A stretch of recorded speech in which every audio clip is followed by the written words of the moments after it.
Hi everyone, good afternoon. Still from the fourth ASEAN EU Cooperation and Scholarship Day 2021. It is with me, Christopher Tobing. We are on day two.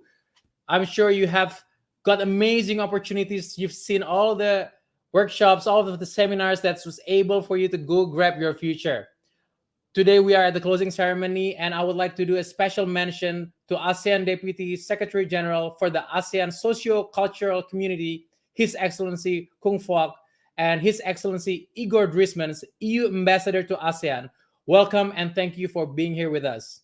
And for the past 2 days, we have had so many interesting sessions on so many different topics of EU ASEAN cooperation and took notes of the different scholarship opportunities. All in all, the last 2 days, we had more than 4,600 ASEAN youth attending this event from all 10 ASEAN member states. This is amazing, and congratulations for everyone involved. For the closing ceremony, I would like to call on Deputy Secretary General of ASEAN for ASEAN Socio-Cultural Community, His Excellency Kung Fook, to share his thoughts and hopes for the last day of the fourth ASEAN EU Cooperation and Scholarship Day. Thank you very much, Christoph, and a very good afternoon to all colleagues, and good afternoon to Ambassador Igor Drismans as well.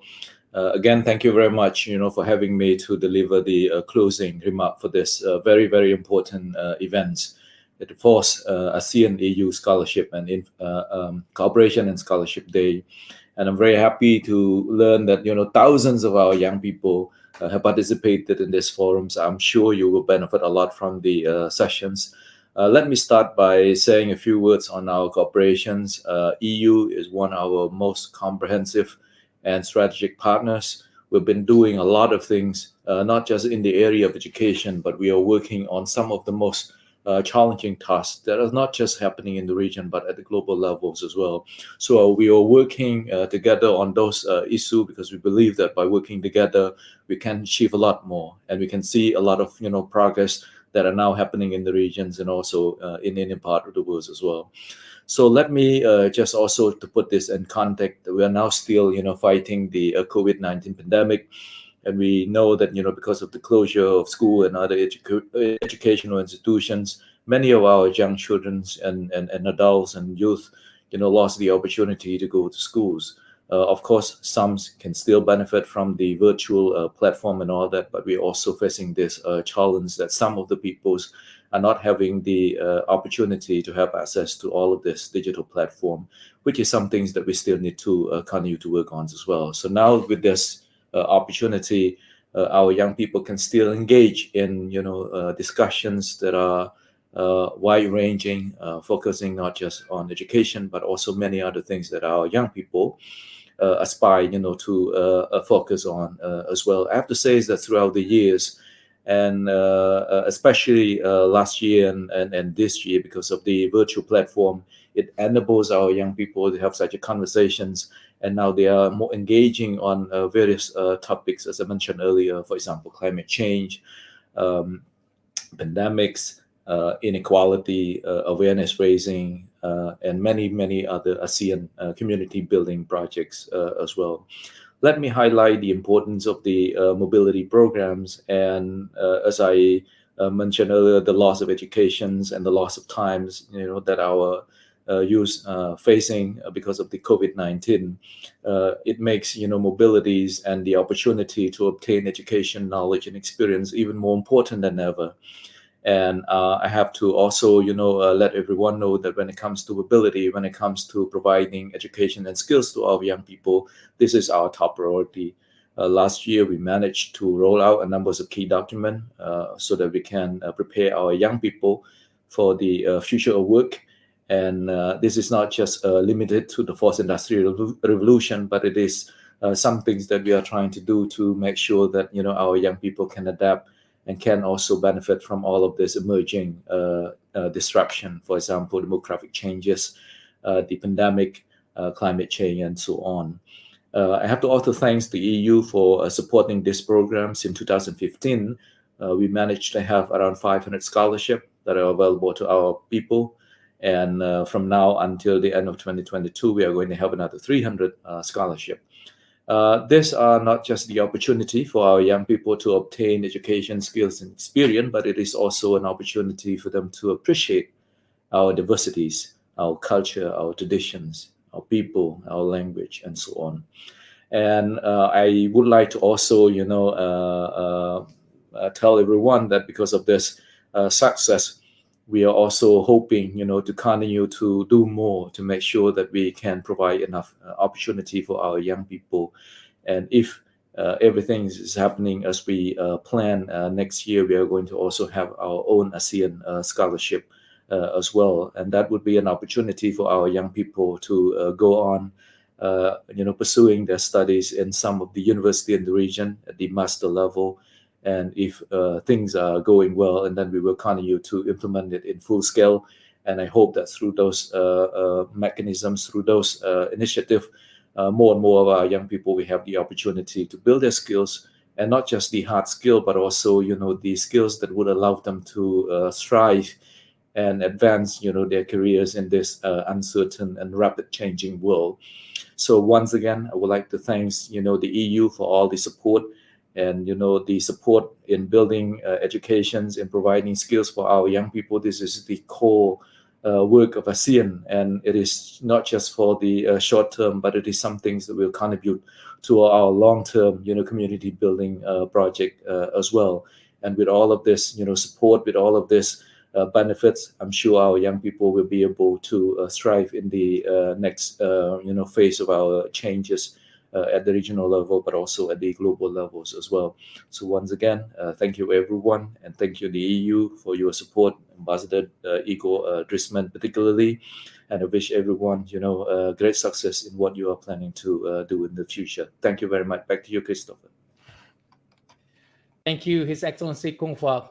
And once again, congratulations for the EU ASEAN for the commitment for the young people to appreciate diversity, culture, and education for all of us in the region and the world. Hopefully, this can create an impact that is needed for the world. And best of luck for the future commitments as well for ASEAN. And now I would like to give the floor to His Excellency Igor Drismans, EU Ambassador to ASEAN. Mr. Thank you. Good afternoon. And thank you especially to Deputy Secretary General Kung Fak for your remarks and for being with us today. Good afternoon also to all the students and all the other guests. It's a real privilege and a real pleasure for me to close the 4th ASEAN-EU Cooperation and Scholarship Day. And I think the figures speak for themselves. Today and yesterday we had 64 panelists, over 4,600 participants, 24 talk shows, and 25 booths. A real success. So thank you to everybody involved. I think the past 2 days have certainly shown us the value of cooperation in fostering development. As the world's most advanced regional organizations, the EU and ASEAN, we believe in the power of a rules-based multilateralism, in global cooperation, in inclusive development, and in building back better. The past 2 days have also shown us the value of education to acquire not just academic skills, but also to build lasting people-to-people bonds. I hope that you took note of the numerous educational opportunities that are available to you and acquired practical skills to kickstart your application process, for example. Improved education and skills will open doors to more job opportunities. But remember that these will also bring our regions closer together for better collaboration and more innovative solutions to reach our shared goals. Last but not least, these 2 days have demonstrated the value of youth movements in promoting change. In many sessions, you witnessed the interaction between an expert of an EU-ASEAN project and a young person whose passion, work, and leadership correspond with the former's own interest, activities, and expertise. I won't be able to mention them all, but to name maybe just a few examples. You saw in the Youth and Biodiversity, Dr. Ellie from the EU SUPA project, who exchanged knowledge and opinions about peatlands with Gab, a young Filipino woman who co-founded Youth Engaged in Wetlands. Or maybe you watched Vivian and Celeste striving for gender equality through their not-for-profits, and DIPA through EU-funded Safe and Fair program in the You Go Girl session. I'm sure that you are as impressed as I am by the youth speakers. They're all doing interesting and important work in their own way, whether it is inventing an environmentally friendly torch, founding organizations that enable inclusive education through technology, promoting sustainable fashion, or building up other farmers or data scientists. I hope their stories have broadened your horizons and inspired you to persevere in your personal development. Let us not forget the contribution from scholarships provided from ASEAN, the EU and its member states, offering various options for you to pursue higher education and deepen your knowledge, as well as support from SHARE, Erasmus, and AIMS alumni, who provided you with tips and tricks to follow in their footsteps. I would like to conclude this intervention by honing in on the values of cooperation, education, and youth movements. These values are interconnected. Region-to-region cooperation enhances connectivity. Connectivity eases student mobility. Student mobility engenders experiences and youth movements which tighten and enrich our regional cooperation. This circular concept is reflected in the sessions of our 4th ASEAN EU Cooperation and Scholarship Day, which showcase concrete opportunities at the intersection of cooperation, education, and youth movements. I would like to thank the organizers for making this event happen, the exhibitors and the speakers from the EU and ASEAN for sharing your experiences, and all of our participants for coming to this event. I hope to see you again soon, who knows, maybe face to face, and wish you every success as you continue to develop yourself and help build a better future for people across ASEAN. And in the meantime, I wish you all a very good weekend. I think you've deserved it. Back to you. Thank you so much, Mr. Ambassador. Also, have a good weekend for you as well.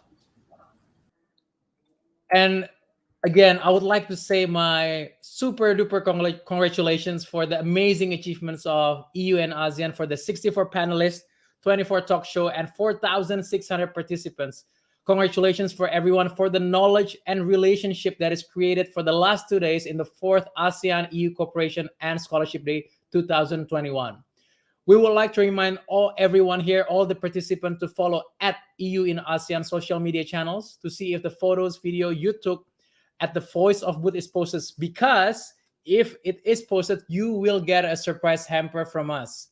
Also, please subscribe to @EU in ASEAN YouTube channel to watch the highlight of the event. And I'm sure some of you had other commitments in the middle. Maybe you missed a session or two. You can come back to our YouTube channel @EU in ASEAN to make sure subscribe and make sure that you can see all the available recordings over there. Again, please let us know about your thoughts about everything that has happened in the last 2 days on the comment sections of the social media. And with that, the 4th ASEAN EU Cooperation Scholarship Day 2021 is closed. Thank you so much. Hoping the best for each one of you. Stay healthy, stay safe, stay connected, and see you in the next event.